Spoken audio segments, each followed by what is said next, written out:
চৰম বিত্তীয় সংকটত পৰিছে অসম চৰকাৰ। অসম চৰকাৰে এতিয়া যিবিলাক বিভাগত তেওঁলোকৰ মানে চৰকাৰী পইচা জমা আছিল সকলোবিলাক ঘূৰাই বিচাৰিছে। মই অসমৰ ৰাইজৰ জ্ঞাতাৰ্থে এটা ক'ব বিচাৰিছো, গাঁৱে গাঁৱে অলিয়ে গলিয়ে এতিয়া মই দেখিছো আমাৰ এইফালেও ভাল ভাল মানুহেও বিজেপি সদস্যতা ল'বলৈ গৈছে। কিয়? তেওঁলোকক প্ৰলোভন দিয়া হৈছে যে আঁচনি দিব, ঘৰে ঘৰে পইচা সোমাব, তেওঁলোকে চৰকাৰী আঁচনি পাব। এই প্ৰলোভন কৰি ধাৰৰ ওপৰত গোটেই অসমখনক এনেকুৱা এটা পৰিস্থিতিলৈ লৈ গৈছে।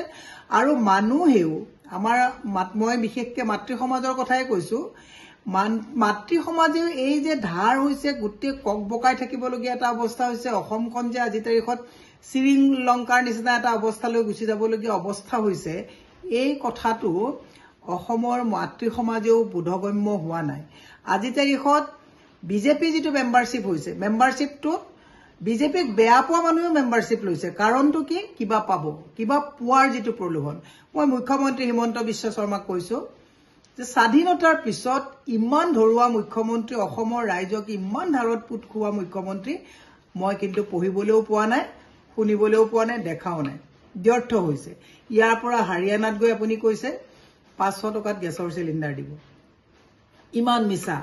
ইয়াৰ পৰা আপুনি ঝাৰখণ্ডত গৈ কৈছে NRC আহিব, বাংলাদেশী NRC অহাৰ পিছত চব ঘূৰাই দিব।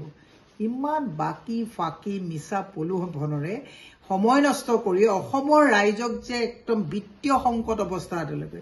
যোৱাকালি খবৰ এটা পালো, JJMত যিমানবোৰ আমাৰ থলুৱা ঠিকাদাৰ আছে সকলোকে কামবিলাক য'ত যেনেকে আছে তাতে বন্ধ কৰিব দিছে। পানী পাইপ লগালে, বনাই থোৱা ৰাস্তাবিলাক খানি খানি নষ্ট কৰিলে, পানীটো ৰাইজে নাপালে, এতিয়া আধাত কাম বন্ধ কৰি থলুৱা ঠিকাদাৰবিলাক মোৰে চিনাকি কমেও 1 ডৰ্জন ঠিকাদাৰে কালি মোৰে কপালে হাত দি কৈছে যে বাইদেউ কি যে অৱস্থা হ'ল, এতিয়া আমি মানে কেনেকে কি কৰিম ভাবি পোৱা নাই। পাণ দোকান দিবলগীয়া এটা অৱস্থা। যোৱাকালি আৰু এজন ঠিকাদাৰে মোক ফোন কৰি পেলাই কৈছে যে বাইদেউ কেনেকে চলিম, গাড়ীখন লৈ পৰিয়ালটো পূজাত লৈ যোৱা কথা চিন্তা কৰিবলৈ বাধ্য, মানে চিন্তা কৰিব নোৱাৰা এটা অৱস্থা হৈছো।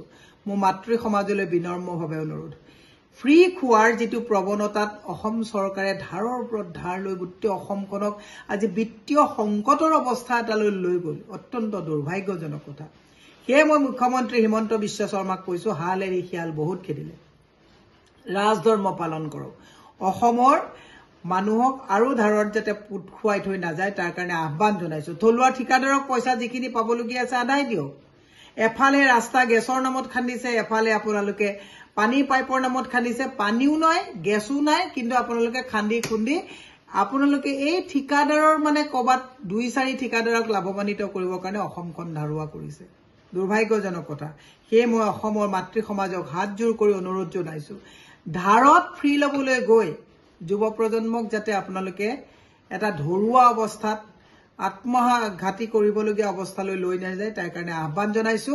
আৰু বিজেপি সদস্যতাৰ নামত যিটো প্ৰলোভন দিয়াৰ আৰম্ভ কৰিছে, হিমন্ত বিশ্ব শৰ্মাই খবৰ কাগজবিলাক পঢ়িব, হিমন্ত বিশ্ব শৰ্মাই চৰকাৰী বিভাগৰ কথাবিলাক পঢ়ি পেলাই অসমখন আৰু ধাৰত পুত নোযোৱাবৰ কাৰণে মই তেখেতক টানি আহ্বান জনাইছো। ধন্যবাদ।